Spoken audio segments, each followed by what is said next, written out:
Brother Ron, and welcome to We All Be News Radio and TV, the news-free Dixie for the 21st century.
We All Be is honored to have on the one and only Dr. Earnestine Jenkins. He's truly, in the words of Duke Ellington, beyond category. Not only she is a historian extraordinaire, but she's a real community activist, and she had activated the ancestral memory of the people's grocery lynchings of that of Brother Thomas Moss and his business partners, Calvin McDowell and William Henry Stewart. We are at the historic dedication marker ceremony post for this event that she was the mastermind behind. And thank you, Dr. Jenkins, for being on with us to share your thoughts. Thank you.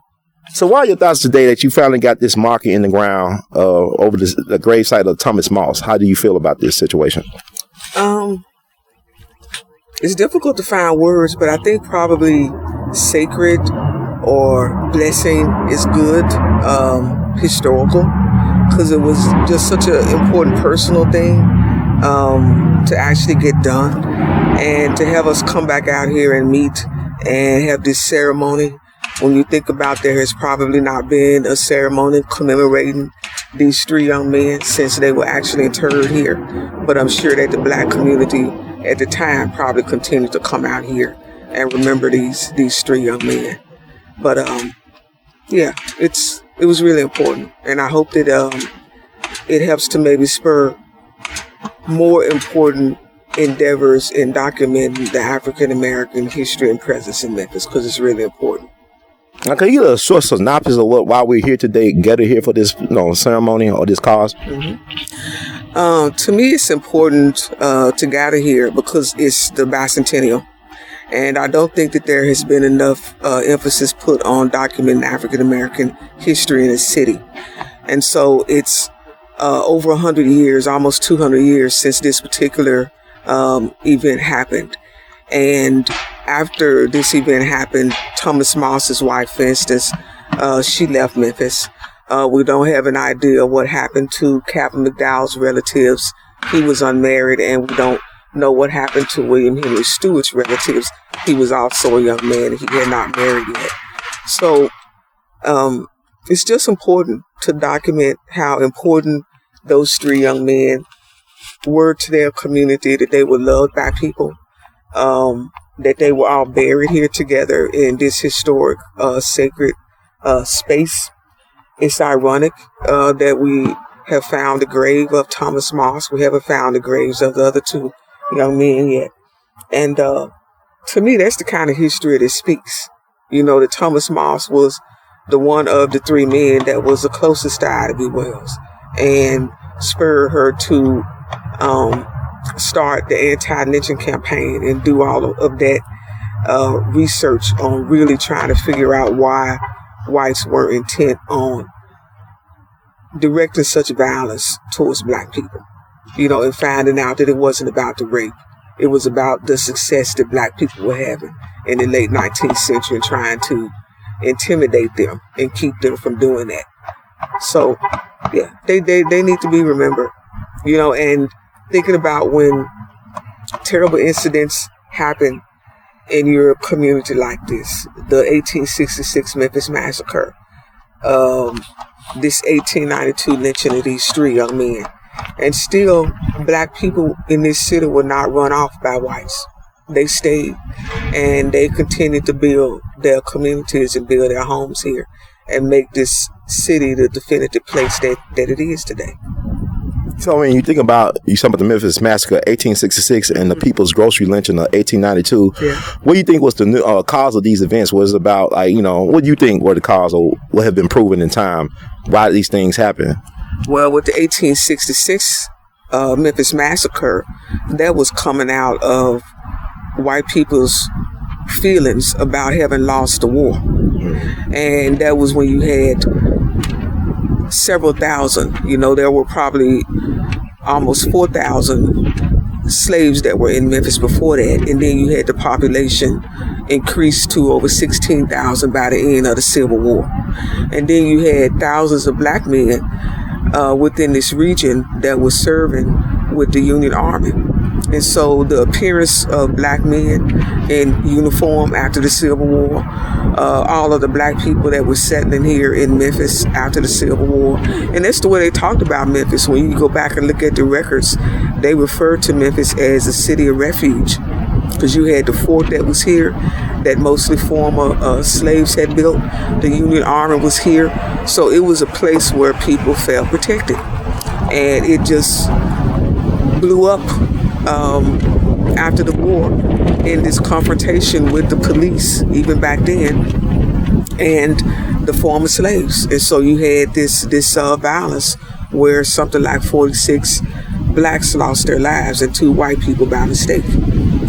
And behind the 1866 Memphis massacre, you had the passage of the 14th Amendment, which the government passed to try to give blacks some additional protection. And that's how we define what a citizen is, all because of what happened in Memphis in 1866, the first 3 days of May. We get your definition of what a citizen is. That was when blacks were made citizens. And you have Trump trying to mess with that today. That's how we define citizenship in this country, because of what happened here in Memphis in 1866. And then you have this in 1892, and Ida B. Wells, not just in the United States, but going around the world, founding and establishing the anti-lynching campaign.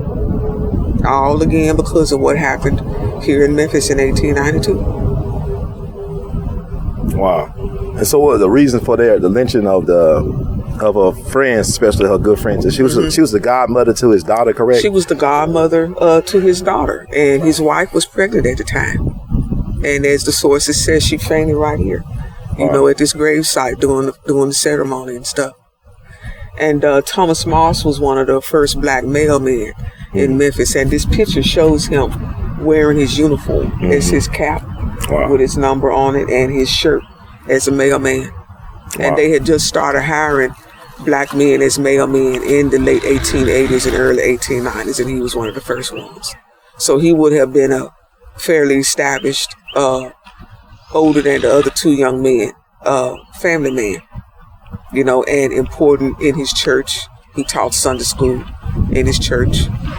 And just, even for the white people at the time, it was just mind-boggling that they lynched 3 young black men in this community that both white and black people knew as upstanding citizens. That they were lynched because there was an economic competition with white people. Is that true? Yeah, it would not have happened if it had not been for the anger and jealousy of the white man that had the store across the street. And the fact that this store that they opened up, this co-op store, was in competition with that store and doing good business. And that's the People's Grocery. Yeah. Okay. It would not have happened if he had not instigated it.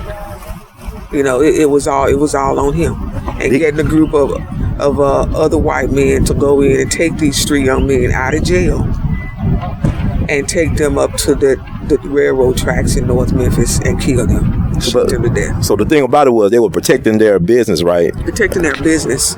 And in the initial incident, they had gotten word that this white man had gotten the sheriff and they were going to attack the store. And so that's the reason Calvin McDowell, he got into a fight with one of the men and knocked him down. And that was the reason they had their guns and stuff, because Calvin McDowell was a member of the Tennessee Rifles. That was one of the black military organizations that had helped protect Memphis during the yellow fever epidemics. And that was the reason they were armed, you know, and had their guns. And they shot some of those men. And the black community was on pins and needles because they thought that one of the white men that had been shot was going to die, but he didn't. So the black community thought everything was going to be okay. And so this white man took it further and went into the jail and took the keys and overpowered the white officer that was sitting there and took the 3 young men out purposely, because there were other men in jail. They particularly came in and got the 3 of these young men and took them up to the railroad track there in North Memphis and shot them to death. So they didn't have social media at the time, but like the last words of Thomas Moss was recorded for posterity, I guess. What did he say exactly? He said something about leaving Memphis because there was no protection for blacks here. Calvin McDowell is the one, according to sources, that fought very strongly. He was a tall, well-built, white-looking black man who could have passed for white. And they said that he fought. A.L.L Wells talks about this when she went around giving the speeches and talking about the incident. And that was the word of mouth and the way that black people were maintaining the oral tradition around the story, that he was the one that fought very hard because they looks like shot the gun off of his face because one of his eyes was missing and his lower jaw was all torn apart and stuff. So they shot him point blank in the face.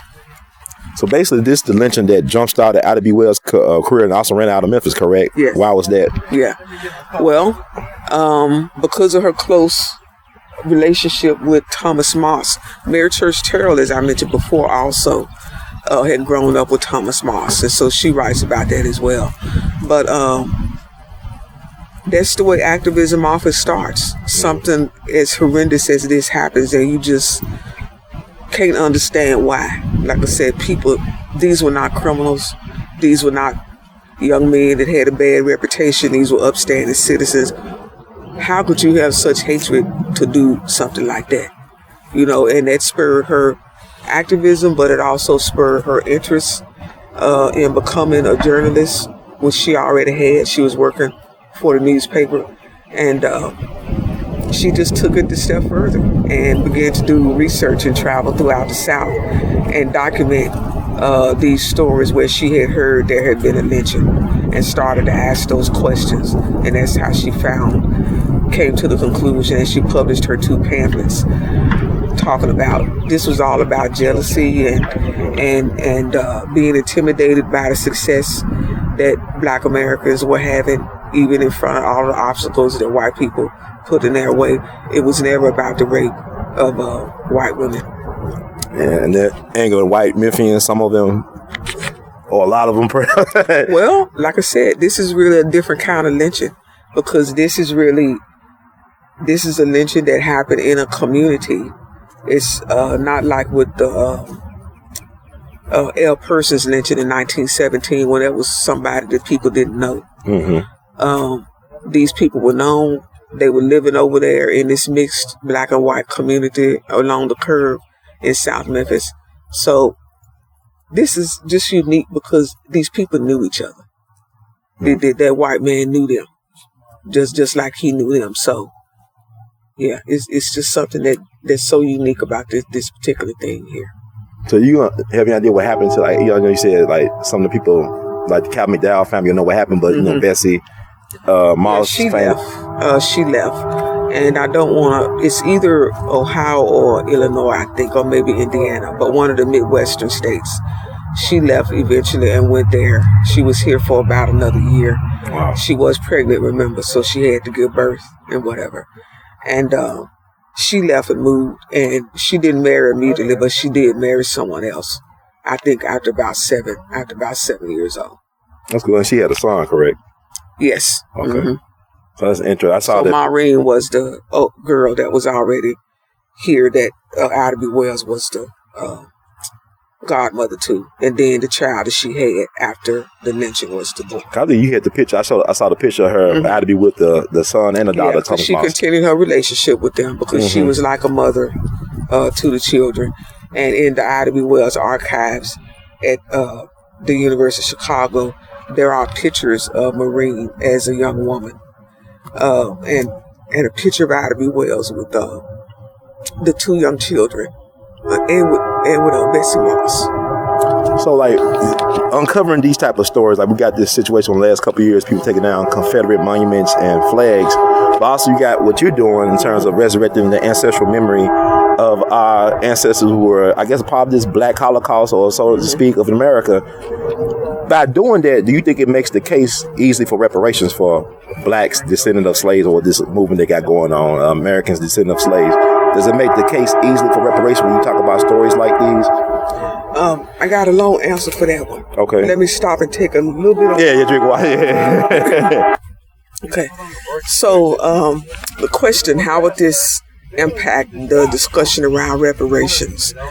I think it's going to be important. I'm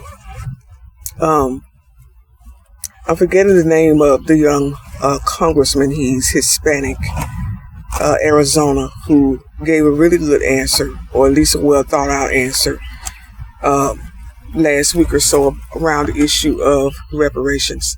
And he had mentioned that if we can give reparations to people associated with Native American history, or if we can give reparations, for instance, to the descendants of some of the Japanese that were interned in the camps during World War II, then how come we cannot even have a discussion about reparations when it comes to people who were actually property? And as he said, I'm not talking about reparations in terms of, a paycheck that you're going to give to somebody, but that we need to look at certain issues around race and issues around prison reform, education, other parts of our society that we know that we have not treated people in an equal manner in terms of access to education or access to good legal counsel or whatever, and we're locking people up, for instance, for crimes that we know that they did not commit and they may be innocent. We're sending mostly young black men to be executed with the death penalty laws that we have today. Or even the mayor in California that just spoke to that, and he's talking about, or actually he's going to do it, he is going to outlaw the death penalty in the state, because he says, that we are killing or executing men that are innocent, and most of these are young black men. So there are ways that if we want to do this, it can be done.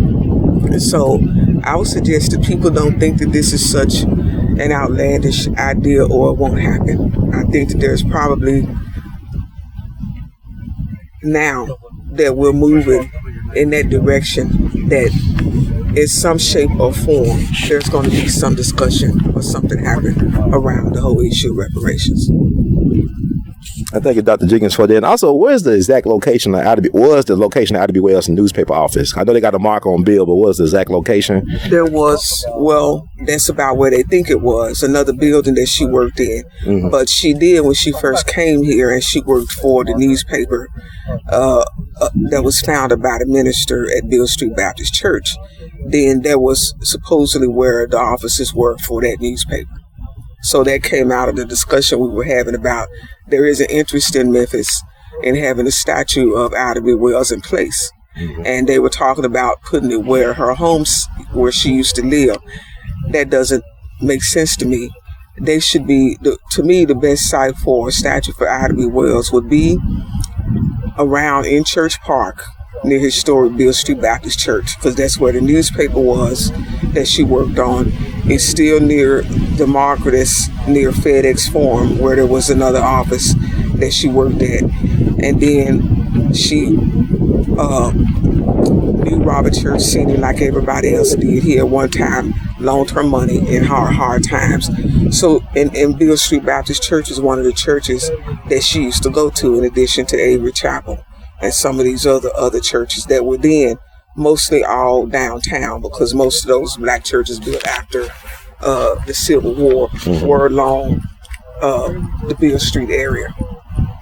So that's where it should go. Beale Street, during her heyday, that's when Beale Street was becoming the epicenter of the black social, political, and economic life in Memphis. So she was very much a part of that. It should go on Beale Street somewhere.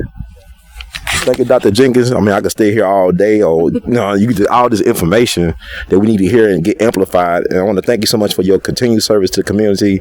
It's always awesome to run into you and also hear about your. I got to talk to you about the Frederick Douglass stuff. Okay. That over you went to Scotland. Yeah. Okay. Yeah, we got to talk about that separately, because I think that's very important. But thank you so much for carrying the torch of our ancestors, our righteous ancestors, and for keeping us aware of what's going on. And keep on doing the good work you're doing.